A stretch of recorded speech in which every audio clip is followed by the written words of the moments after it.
Hi everyone, আসসালামু আলাইকুম। সবাই কেমন আছেন? তো আমি আজ আপনাদেরকে আমার স্টাইলের খেপসা রান্নার রেসিপি দিব। যদি ভালো লাগে অবশ্যই রান্না করে খেয়ে দেখতে পারেন। একদম সিম্পলের মধ্যে, যেগুলো সবার বাসায় থাকে। তো প্রথমে আমি একটা হাঁড়িতে কুচি করা পেঁয়াজ দিয়ে তার মধ্যে দিয়ে দেব তেল পরিমাণ মতো, যার যেটুকু পরিমাণ তেল খেতে ভালো লাগে সেই পরিমাণ দিবেন।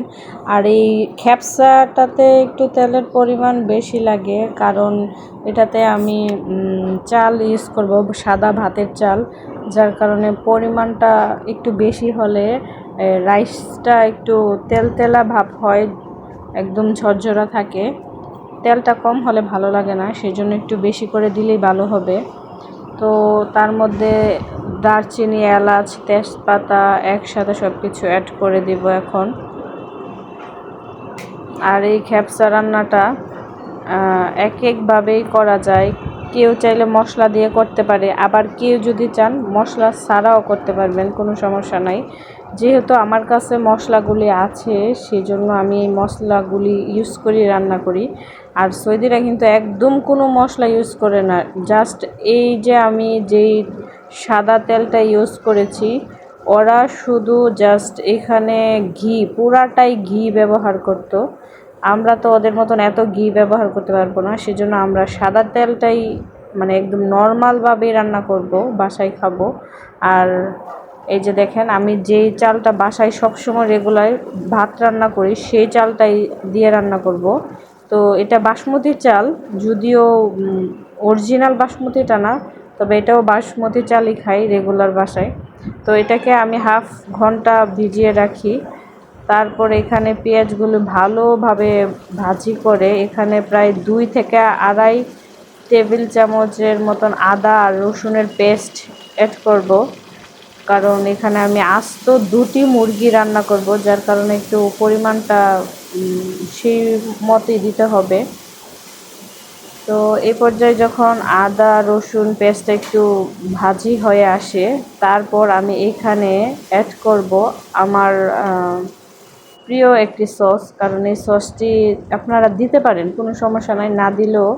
তো আমি যেহেতু আমার কাছে থাকে সসটা সব সময়, যার কারণে আমি সসটা ইউজ করি। এটা কিন্তু শুধু টমেটো পেস্ট, আর এটার মধ্যে একটা ফুড কালার দিয়ে রেখেছে, এরকম একদম লাল টসটসা হয়ে যাবে। এখন দেখবেন কালারটা খুব সুন্দর একটা কালার আসে। আর সৌদিরা কিন্তু এই পেস্টটা সবসময় ইউজ করে না, ওরা যখন পুরা মুরগি আর মেহেন্দি বলে আর গ্রিল থাকে সাথে, ওটার সাথে এটা দিয়ে খায়। তো আমার কাছে যেহেতু থাকে, সেজন্য আমি ভাতে ইউজ করি, কালারটা ভালো লাগে। আর খেপসাতে কিন্তু ওরা এরকম টমেটো সস ইউজ করে না, ওরা সাদাই খেপসা রান্না করে খায় শুধু ঘি দিয়ে। তো আমার কাছে খেপসার মানে বিরিয়ানি মশলা বলে না, এরকম আমার কাছে কিন্তু খেপসার মশলাও আছে। তো আমি এই মশলাটা পরিমাণ মতো দিয়ে দিলাম। দেখেন, এগুলো আমাদের দোকানের সৌদি আরব থেকে আমি কিছুদিন আগে আসার সময় আমার যা যা প্রয়োজন আমি সব কিছু নিয়ে এসেছি। এত কিছু দেওয়া লাগে না ক্যাপসার জন্য, তাও আমার ভালো লাগে, সেজন্য আমি দিই। এখানে আমি আস্ত 2টি মুরগি একদম 4 পিস করে কেটে পরিষ্কার করে ধুয়ে, তো এখন আমি দিয়ে দিচ্ছি পাতিলে। সবগুলোকে খুব ভালো করে অনেকক্ষণ কষাবো, কারণ এগুলো গ্রিলের মতন হবে, ওভেনে বা ফ্রাই প্যানে ভাজি করতে পারবেন। তো আমি যেহেতু ওভেনে দিব, উঠাবো, তো সেজন্য ভাবলাম একটু হাফ বয়েল করে নেব, কারণ এখানে মশলাগুলিতে চিকেনটা হাফ বয়েল করলে গ্রিল বা ফ্রাই করতে খুবই সহজ হয়। সেজন্য আমি এখন এই ব্রয়লার মুরগিটাকে হাফ বয়েল করে নেব। আর হাফ বয়েল যখন আপনি গ্রিল করবেন হয়ে যাবে, ফুল কুক হয়ে যাবে। তো সেজন্য এখন আমি এটাকে এখানে অ্যাড করে দিলাম। আসলে এই পর্যায়ে এখন আমি লবণ দিতে ভুলে গিয়েছিলাম, তো আমি কিন্তু ফার্স্টে লবণ দিইনি। তো আমার হুট করে মনে পড়ে যে আসলে আমি তো লবণ দিতেই ভুলে গিয়েছিলাম। আর বাচ্চাদের নিয়ে রান্না করা, যে ভিডিও করা কত কষ্ট, যারা ভিডিও বানায় তারাই শুধু জানে। তো আমার ভিডিওটা যদি ভালো লাগে অবশ্যই একটা সাবস্ক্রাইব করে দিবেন, পাশে থাকবেন। তো এই পর্যায়ে লবণ দিয়ে ভালো করে নেড়ে চেড়ে আমি ঢেকে দিব। আসলে আমার মনে ছিল না, তো ভাবছিলাম আমি কি লবণ দিয়েছি কি দিয়ে নেই, কনফিউজ ছিলাম, যার কারণে আমি চেক করছিলাম। তো এখানে আমি 2 টেবিল চামচ লবণ দিয়েছিলাম, যেহেতু মাংস আর সাথে রাইস থাকবে সেজন্য পরিমাণ মতো লবণ দিতে হবে। তো লবণ দিয়ে ভালো করে নেড়ে চেড়ে একদম ঢেকে দেব কতক্ষণের জন্য। আর সাথে অল্প একটু পানি দিয়েছি, কারণ হলো এখানে টমেটো পেস্টটা খুবই আঠা আর ঘন। জাল বেশি থাকলে নিচে লেগে যাওয়ার চান্স বেশি থাকে, যার কারণে অল্প একটু পানি দিয়ে খুব ভালো করে নেড়ে চেড়ে নিচ্ছিলাম, যাতে করে নিচে না লাগে। কারণ যে কোনো খাবার যদি পাতিলের নিচে ধরে যায় সেক্ষেত্রে খাবার থেকে একটা বাজে স্মেল আসে। সেজন্য অল্প একটু পানি দিয়ে ভালো করে নেড়ে ঢেকে দিতে হবে, যাতে মশলাগুলো একটু লবণ মশলা যাতে ভিতরে যায়, যেহেতু এই সিদ্ধ থেকেই লবণ মশলা যাবে। আমি কিন্তু ওভেনে বা কুক করা ফ্রাই করার সময় আর কোনো মশলা দেব না, সেজন্য এখান থেকে ভালো করে একদম অনেকক্ষণ সময় নিয়ে কষিয়ে তারপর বারবার একটু পর ঢাকনা উঠিয়ে নেড়ে চেড়ে দিতে হবে, যাতে করে আসলে এই খ্যাপসাটা যদি আমরা মুরগি দিয়ে না করে খাসির মাংস দিয়ে করি তবে খুবই ভালো টেস্ট আসে।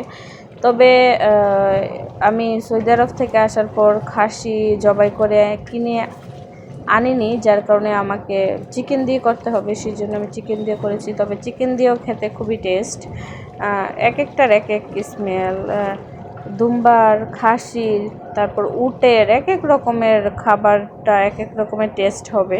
তো আমি যেহেতু বাসায় কোনো মাংস ছিল না, সেজন্য আমি ব্রয়লার দিয়েই করেছি। কারণ আমি এই তো গত 1 সপ্তাহ আগে আমার হাজব্যান্ডের কাছে সৌদি আরবে ছিলাম, তো যার কারণে আমার বাসায় খাসি বা গরু ছিল না, তাই আমি চিকেনটা দিয়ে করেছি। তবে ভাবছি যে একটা খাসি নিয়ে আসবো, যেহেতু খ্যাপসাটা আমরা বাসায় রেগুলারই খাওয়া হয়। তবে আসলে সবাই যেভাবে রান্না করে আমি হয়তো সেভাবে রান্না করতে পারবো না, তবে যেটুকু পারি সেটুকুই করে খাই বাসায়। তবে আলহামদুলিল্লাহ খুবই টেস্ট হয়। হয়তো ওদের মতন হয় না, কিন্তু আমার নিজের মতো করে রান্না করি। আর পাশে আমি 1 পাতিল গরম পানি বসিয়ে রেখেছিলাম, পরিমাণ মতন একদম পানি ঢেলে দিয়েছি, যাতে এখন মুরগিগুলো এই পানিতে সিদ্ধ হয়।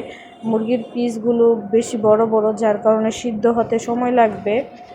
তো আমি ভালো করে পানি দিয়ে একদম হাফ ঘন্টার জন্য ঢেকে বসিয়ে দিয়ে বাকি অন্য যা কাজ কমপ্লিট করি। আর সাথে বাসায় আমি লেবু নিয়ে আসি দোকান থেকে, এগুলো শুকনা লেবু, বাহিরের দেশে এই খ্যাপসা বিরিয়ানির তেহারা ব্যবহার করে, যার কারণে আমিও নিয়ে আসি। এখান থেকে 2 পিস আমি শুকনা লেবু এখানে অ্যাড করে দিব। এটা থেকে একটা এলাচি একটা স্মেল আসে, কালো কালো এলাচগুলার মতন টেস্টটা, এরকম একটা স্মেল আসে। তো আমি এখানে 2টা ভালো করে ধুয়ে অ্যাড করে দিলাম।